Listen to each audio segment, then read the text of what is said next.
I'm currently behind the wheel of a Lincoln Corsair. And while it hasn't been significantly refreshed or redesigned, there is a lot of interesting tech on here.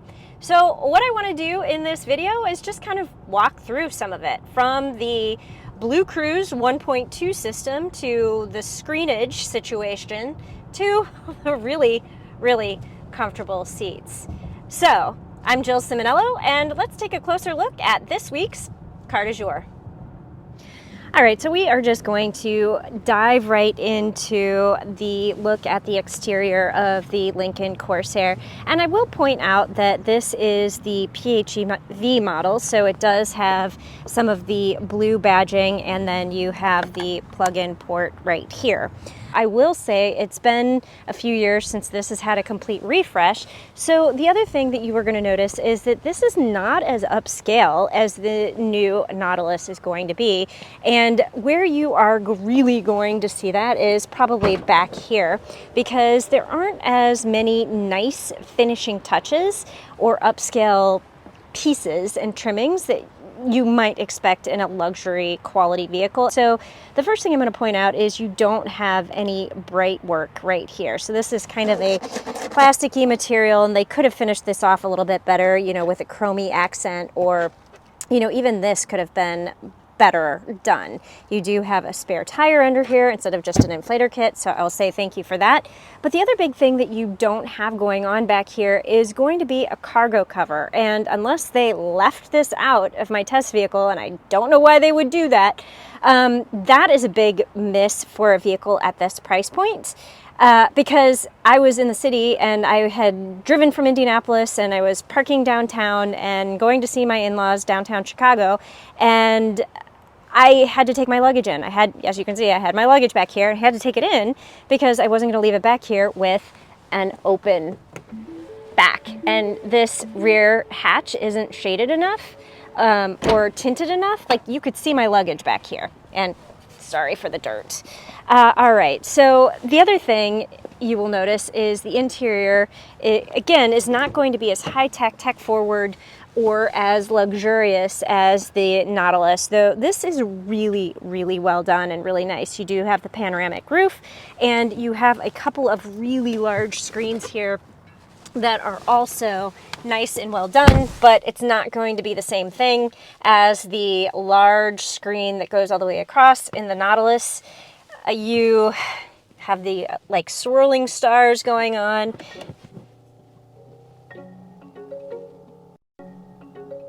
You do have those lovely Lincoln chimes that help you boot up your vehicle and that will give you alerts if you don't hook your seatbelt. You have the push button gearing, and so you have some really nice bright trim pieces here. Yeah, you do have a little bit of black lacquer, but I will point out you have it here, but you do not have it here. So I appreciate the fact that they didn't carry this through to a lot of places. You have some nice screenage. And what I like about it is the fact that you have the split screen capability. So you have the big map here, but if you don't want this, the audio, if you're not going to listen to the audio, you can get rid of it, and then the map becomes the full screen. And that's the same when you go into Apple CarPlay, which I'm not going to do because I'm recording video and then everything will freeze up. It doesn't like it when I'm recording video with my phone and then trying to do Apple CarPlay. But Apple CarPlay can be full screen, or you can have Waze on the little split screen with your audio here, and which makes it really good if you're driving and you want to switch through things. So I like this. I think the finishing touches are really well done. I think the trim pieces are nice. You've got more of a like a rubber, not plastic, on the dash, but then you have leather here and this nice kind of aluminum accent piece there. The doors are really well done, and these seats are amazing. So you have a button here. I'm going to push this on the door, and then it pops up all of the different kinds of adjustments that you can do. So you can like really customize how you want these seats to appear. And I have it because I'm smaller. This is probably one of the first vehicles that I've really been able to customize to my shape. You know, I've really made those side bolsters very tight. They hug my ribs. The same with the butt bolsters. I've really brought those in pretty far, and it just kind of grips me into the seat. And just from the lumbar support and all of the things that you can do to just customize the seat, I think that is all really well done. Let's take a quick look at the second row, if I can get in. There we go. Take a quick look back here and see what's going on. So you don't have climate controls, but you do have heated rear seats and air vents. So I think not having like a tri-zone climate control is also a bit of a miss at this price point, but it is what it is. At least you have air vents, and you do have some, are these USB-C or USB-A? So, ooh, you've got USB-C ports. You've got 4 of them back here. So lots of charging can happen. So yeah, and these seats are pretty comfortable. I'll give it that. But really, you don't have any grippy things back here? That's weird. This is just, I don't know. Okay, so this is just really interesting to me. There are a lot of really high-end luxury points on this Corsair, like all of the touch points, the seats, the, heated and cooled things. And I mean, there's just a lot of really good stuff on here.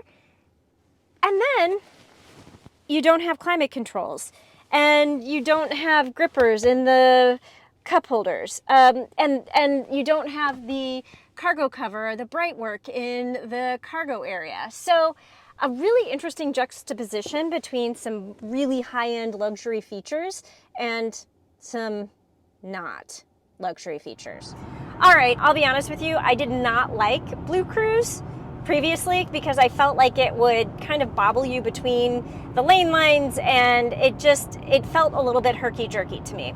But this system is supposed to be new and improved. It's supposed to have lane centering technology, as well as like if it notices that somebody is a little bit close to their lane line, it'll move you over to give you a little bit more space. And the other thing that it can now do is it can perform an automatic lane change. So when you are in hands-free mode. So when you are on a highway that has this feature available, there's a note that will pop up behind the steering wheel, and it'll say BlueCruise is now available. And what you do to activate it is you just hit this button on the steering wheel. This is your cruise control button. And when you hit that button, it will just automatically put you at the speed that you are going at that moment. So don't look at this. This says the speed limit is 55. On this highway, the speed limit is actually 65, and I'm going 68 miles an hour. That's where we set it. And it's also telling me I can take my hands off the wheel. It's saying hands-free. So a couple things happen when you set the system. So like I said, it automatically sets the speed at whatever you were going. You can increase or decrease your speed by pressing these buttons right here. You have blueness that shows up back here. There's a note that says hands-free, so I can keep my hands-free. And if I'll try and capture some B-roll, but if you can see it, there's like some kind of like blue lines. Oh, and it's telling me to watch the road because I'm talking with my hands, which I'm keeping my eyes on the road, just so you know I'm being safe here.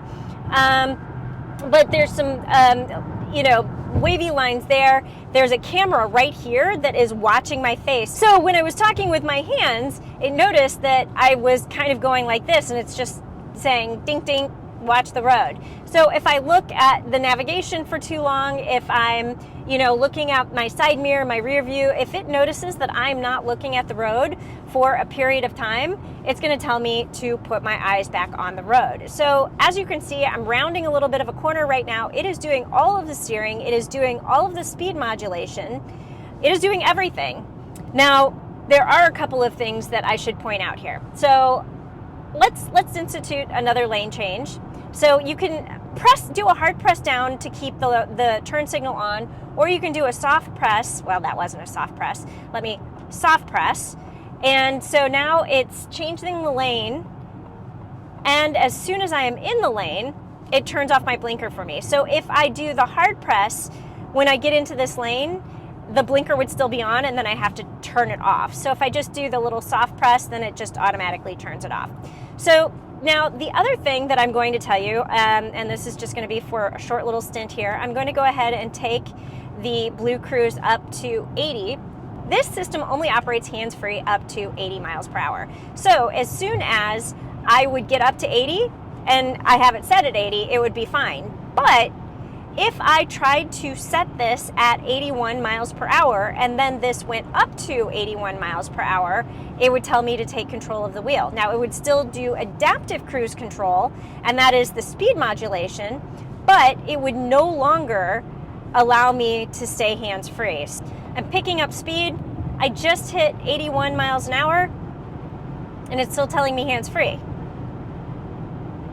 All right, maybe it's not 80. Let's go up one more. I'm at 82, and now it's telling me to keep my hands on the steering wheel. So at 81 miles per hour, it did allow me to keep my hands off the wheel. At 82, it told me to put my hands back on the wheel. Let me go back down to 81, and we'll see if it'll tell me to do hands-free again.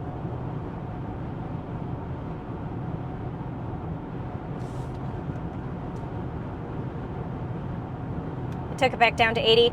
So 80 seems to be actually the magic number. If I'm going up to 81 from 80, it looks like it kind of lets you do it, but really the system doesn't want to operate above 80 miles per hour. And I'll be honest, that's probably a good thing. I mean, good thing for most people, but not if you live in a state that has an 80 mile an hour speed limit. You'll never be able to use the system if you want to speed. All right, now I want to move over to this screen here and talk a little bit about what is going on. And I think they've done a good job with the full utilization of the screen, but one of the things that they have done is that they have also allowed for a split screen, which I really appreciate, so you can keep the map up, and then if you want to change your audio, you can do that while you have the map up, and I like that a lot. But if you want to go back to the full screen, you just hit that and then your split screen goes away. So I love the fact that it gives you an option to do both things.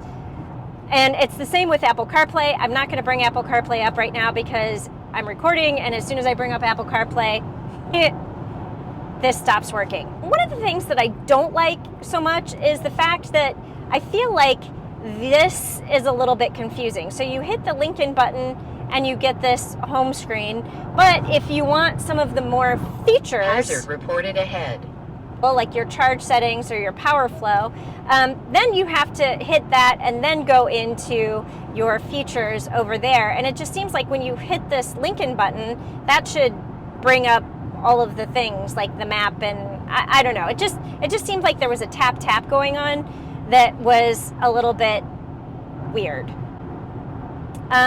So an owner would get used to this. Even though I'm now on my like 5th hour in this car, I haven't gotten used to this yet. So, all right, there are 2 more features that I want to discuss in the technology realm, and the first one is going to be this right here, which no surprise that I want to discuss this because this is the wireless charging pad, and I found that it really only works for about a half an hour before it will heat up your phone and then it will stop charging your phone. So as you can see, I have this cord here for when this stopped working, and I had to then plug in my phone in order to keep it charged. And here's the thing, if you've ever watched anything that I have to say about wireless chargers, you know what I'm going to say. Automakers should not put this in their vehicles if it does not work. Full stop. It should not overheat your phone. It should not heat up your phone. There should be a cool pad or a vent or something on here that cools off your phone so that it will continue to work. I got an error message on my phone saying that it stopped charging until my phone could cool down, and yeah, that gets a thumbs down. So I don't like that. Now, the other tech feature that I think is probably a little bit misguided is going to be this right here. I see why they put it here. So you're supposed to drive like this, and if you want to use the voice commands, you can hit that button. But those are the voice commands for your native system. They are not the voice commands for your Apple CarPlay or Siri or whatever. It is all for your native system. And to me, one, this is a very bad location because I drive like this and I kept hitting it, and the car kept being like, "Oh, what do you want?" And I'm like, "Nothing. I need nothing from you." And so it was a little bit interruptive and jarring when I would accidentally hit this. So I think this is a bad location. I could see the intent. You're like, okay, drive like this, but you shouldn't drive like this. You should drive like this. And then you could like go like that. But bad placement. I hit it accidentally a lot, and I don't like that. And not to mention the fact that in today's day and age, like if you're going to be talking to the car, you should have some kind of a, "Hey, Lincoln," or something like that is activator instead of a button to push. So that needs to go away, and there needs to be some kind of a voice activated command that will make the system operate instead. So the two tech features I really don't like are the wireless charging and this voice command button that is poorly placed. All right, that is what I have for you on the tech review for this Lincoln Corsair. And as you can see, it's a little bit of a wash. There's some good things, and there are some not so good things. The BlueCruise system, I think, works a lot better than the previous iteration. I like the screenage situation, but this wireless charger is a complete dud, and this little voice activation button, very inappropriate location, and is it even necessary? I don't think so. But yeah, that's where we are. So you take the good, you take the bad, and there we have, not the facts of life, the tech review of the Lincoln Corsair. So thanks for watching, and I will see you next time with a new Car du Jour.